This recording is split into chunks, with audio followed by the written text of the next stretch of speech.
Hello everyone, welcome to Success Tree, and today we'll be discussing the MCQs of marketing management. So the first question is, ST Limited provides organic bathing items for men and women. It aims at fulfilling customer needs without harming the environment. What marketing philosophy is being followed by the S&T Limited? ठीक है, S&T Limited एक company है, वो bathing items जो है, organic bathing items main and women की cell करते हैं. Okay, they want two things, customer का नीड्स भी फुलफिल हो एंड सेकेंड एनवायरनमेंट को हार्म ना हो. तो कौन सी मार्केटिंग फिलॉसफी जो है यहाँ पे फॉलो की जा रही है? ए, product concept, production concept, market concept और the social marketing concept. I know from where this thing came.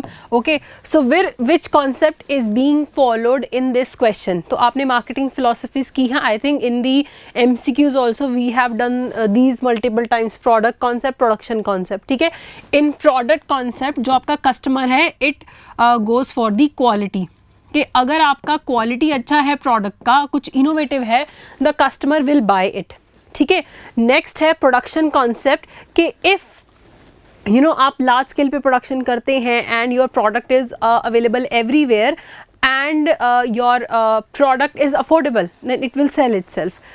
यहाँ पे when you talk about your social society also, आप कस्टमर की नीड्स को भी फुलफिल करना चाहते हैं and you talk about the society also, you talk about the environment also, तो वो वाला जो मार्केटिंग का कॉन्सेप्ट होता है, that is a social marketing concept.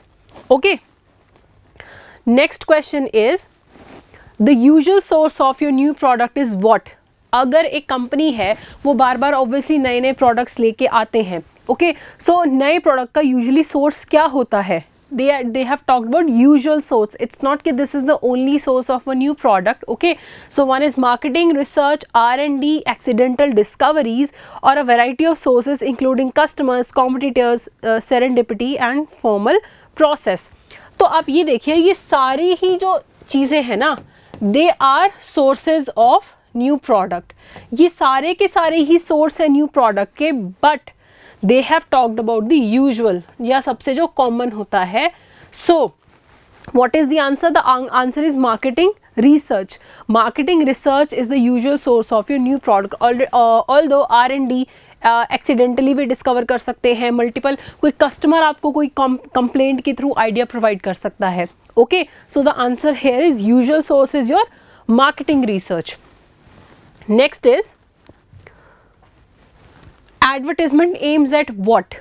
Product selling, marketing, customer relations और योर मास कम्युनिकेशन. तो जो आपका एडवर्टाइजमेंट है उसका मेन एम क्या होता है? ऑब्वियसली सारे ही एक तरीके से एम हो सकते हैं, लेकिन मेन एम क्या है? ऑब्वियसली समटाइम्स आपका जो एडवर्टाइजमेंट का एम होता है that is to sell your product, but is it always the aim? अब आप देखोगे कई बार सिर्फ बिहेवियरल चेंज लाने के लिए, सोसाइटी की इंप्रूवमेंट के लिए भी कुछ एड्स किए जाते हैं, गवर्नमेंट करती है. तो it's not always product selling.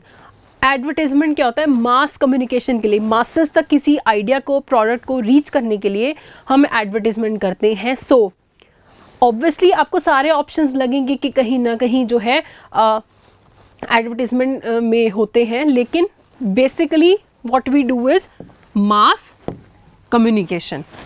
Next question is, dash is a non-paid form of promotion.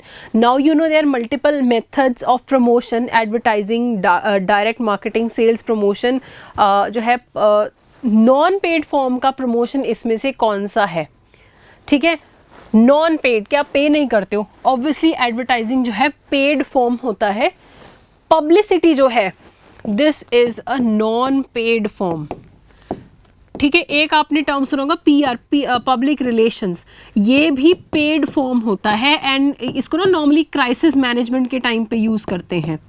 ठीक है, अब आपका जो एड है, PR है, यहाँ पे आप जो चीज़ बोलना चाहते हो, जो इन्फॉर्मेशन आप सेंड आउट करना चाहते हो, that is controlled. But in publicity it can be both negative publicity और it can be a positive publicity also. Okay, so there you can not restrict the flow of information. अब आप ये सोचो, एक company है, उसका कोई product ख़राब हो गया और फिर बहुत ज़्यादा ये बात फैल गई मार्केट में, तो ये नेगेटिव पब्लिसिटी है। The company is not able to control the information. लेकिन एडवर्टीजमेंट, PR, ये सब चीज़ें जो होती हैं, they are paid form of promotions. Next question is the large volume of advertising in a society is known as what? Advertising clutter, deception, mass advertising और large scale advertising. अब आपने ये चीज़ देखा होगा, आप ये विंडो ओपन करते हो, ठीक है, और ये आपने एक गूगल क्रोम ओपन किया, आप जो डेटा पढ़ना चाहते हो वो इतना सा होता है, यहाँ ऐड, यहाँ पे ऐड, यहाँ पे ऐड होती है, यहाँ पे ऐड होती है, यहाँ पे ऐड होती है। हमने किया हुआ ये बैनर एडवर्टाइजमेंट बोलते हैं इसको, ठीक है, बैनर एडवर्टाइजमेंट होती है। लेकिन अगर आप नॉर्मली भी आप रोड पे जाते हो ना, रोड पे आप ये रोड पे जा रहे हो, यहाँ एक बैनर लगा हुआ है बहुत बड़ा, यहाँ पे ऐड है। आप न्यूज़पेपर खोलते हो, उसमें भी ऐड ही ऐड भरा होता है। तो हर जगह इतना ज़्यादा एडवर्टाइजमेंट हो गया है, इससे एक नेगेटिव चीज़ हो गई कि we have started ignoring advertisement. They do not catch our eye because there is a clutter of advertisement. तो जहाँ पे लार्ज वॉल्यूम ऑफ सोसाइटी के अंदर एडवर्टाइजमेंट आ जाता है, उसको हम बोलते हैं advertising clutter, which way lead to the customers ignoring it. ठीक है, so the answer is advertising clutter. हाँ, next is couponing is an example of what? Consumer promotion technique, trader promotion technique, sales force और dealer promotion technique. अब आप देखते हैं कई बार when you purchase something you get a coupon with it. Coupon किसको target कर रहा है? अपने प्रोडक्ट को प्रमोट करने के लिए। Who is the company targeting?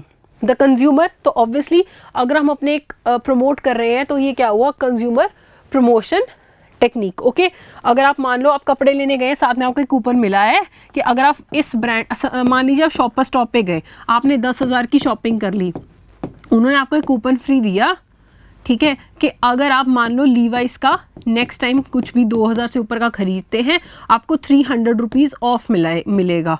ठीक है, तो ये आपको कूपन दे दिया उन्होंने। तो ये किसको टारगेट कर रहा है? कंज्यूमर्स को। So it is a consumer promotion technique. Next is the middle man who does not take any title of goods. अगर आपका मिडल मैन जो है वो टाइटल ऑफ गुड्स नहीं लेता है, वो कौन सा मिडल मैन है? मल्टीपल मिडल मैन होते हैं between the consumer and the manufacturer. कौन इसमें से टाइटल ऑफ गुड्स नहीं लेता है? रिटेलर, होलसेलर, एजेंट या कमीशन हाउसेस। ठीक है, अब आप देखोगे टाइटल यानी कि जो है ओनरशिप एक तरीके से ट्रांसफर हो जाती है। ऑब्वियसली रीसेलर और जो होलसेलर होते हैं इनके पास टाइटल भी ट्रांसफर होता है, सिर्फ फिजिकली गुड्स ट्रांसफर नहीं होते, टाइटल भी ट्रांसफर होता है। एजेंट जो होते हैं वो उनके पास टाइटल ट्रांसफर नहीं होता है। In case of losses he will not bear it. ठीक है, आग लग गई तो उस पे नहीं आएगा, जो उसको जो कमीशन पे कर रहा है ओनर है वही जो है लॉस बेयर करेगा। एजेंट सिर्फ है आपकी तरफ से आगे बात करके आपके गुड्स को बेचता है, लेकिन ओनरशिप अपने पास नहीं लेता है एंड परसेंटेज ऑफ सेल्स का कुछ कमीशन लेता होता है। बट टाइटल कभी भी एजेंट के पास नहीं आता होता है, प्रिंसिपल के पास ही रहता है वो। Okay, so this is the answer. Next is last question for today. The process which consists of 6 stages: prospecting, pre-approach, approach, presentation, close and follow-up is called the which process? कौन सा process की यहाँ पे बात की जा रही है? जहाँ पे फर्स्ट चीज़ आप क्या करते हो? प्रोस्पेक्टिंग, फिर pre approach, approach, presentation, close and follow up. जिन्होंने क्लास लगाई है they should know this answer. ठीक है, तो ये किस प्रोसेस की यहाँ पे बात की जा रही है? आप ना प्रेजेंटेशन से याद रख लो, पर्सनल सेलिंग का प्रोसेस है ये। ठीक है, यहाँ पे पर्सनल सेलिंग का है। पहले आप प्रोस्पेक्टिंग में देखते हो कि कौन से पर्सपेक्टिव आपके पास कस्टमर्स हो सकते हैं। पहले प्री अप्रोच होता है, फिर अप्रोच करते हो आप उनको, then you present your case कि ये हमारा प्रोडक्ट है, फिर आप अपनी सेल्स को क्लोज करते हो एंड आफ्टर सेल्स आप उसका फॉलो अप लेते हो। तो डायरेक्टली आप बात करते हो, तो ये डायरेक्टली सेलिंग टेक्निक है, ये पर्सनल सेलिंग की टेक्निक है। Okay, so these were your questions for marketing management. Thank you so much.